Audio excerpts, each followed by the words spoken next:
அண்ணாமலை அவர்களை பிஜேபி தலைமை கம்ப்ளீட்டா ஒதுக்கியிருக்கு. இது அண்ணாமலைக்கு பெரும் அதிர்ச்சியா பார்க்கப்படுகிறது. என்ன நடந்திருக்கு? டீட்டெயிலா பேசப் போகிறோம். 2026 சட்டமன்ற தேர்தல்ல பிஜேபி எப்படியாவது தமிழகத்துல சில சீட் வின் பண்ணி ஆக வேண்டும் அப்படிங்கிற விஷயத்துல ரொம்ப தெளிவா இருக்கு. அதனால தான் அதிமுகவை வலுக்கட்டாயமாக கூட்டணியில் இணைத்து இருக்காங்க. இந்த நிலையில் தான் டெல்லியில் உள்ள மத்திய உள்துறை அமைச்சர் அமித்ஷா அவர்களோட வீட்டுல தமிழக பாஜக தலைவர் செப்டம்பர் 3ஆம் தேதி இன்னைக்கு ஆலோசனை கூட்டம் நடைபெற்றது.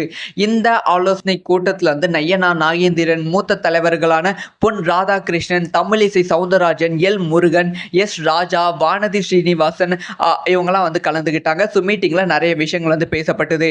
இந்த மீட்டிங் அண்ணாமலை அவர்கள் பங்கேற்பாங்க பார்த்தா அண்ணாமலை அவர்கள் பங்கேற்கல.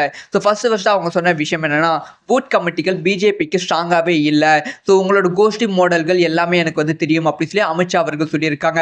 ஸோ மாநிலத்தில் நடக்கும் பிரச்சனைகள் எல்லாமே எங்களுக்கு தெரியும். முக்கியமாக அதிமுக பிஜேபிக்கு நடக்கும் பிரச்சனைகள் தெரியும். அந்த பிரச்சனைகள் எதுவுமே நமக்கு வேண்டாம். ஸோ நாம் ஒற்றுமையா இருப்போம். எப்படியாவது 2026 சட்டமன்ற தேர்தலில் நாம் அதிகமான சீட்கள் வெற்றி பெற்றே ஆக வேண்டும். அதுக்கான ஒர்க்கை ஸ்டார்ட் பண்ணுங்க.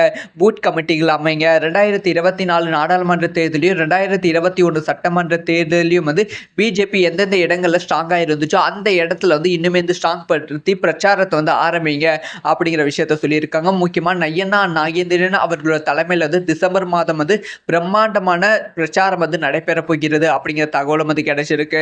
ஸோ இந்த கூட்டத்தில் அண்ணாமலை அவர்கள் கம்ப்ளீட்டா ஒதுக்கி இருக்காங்க.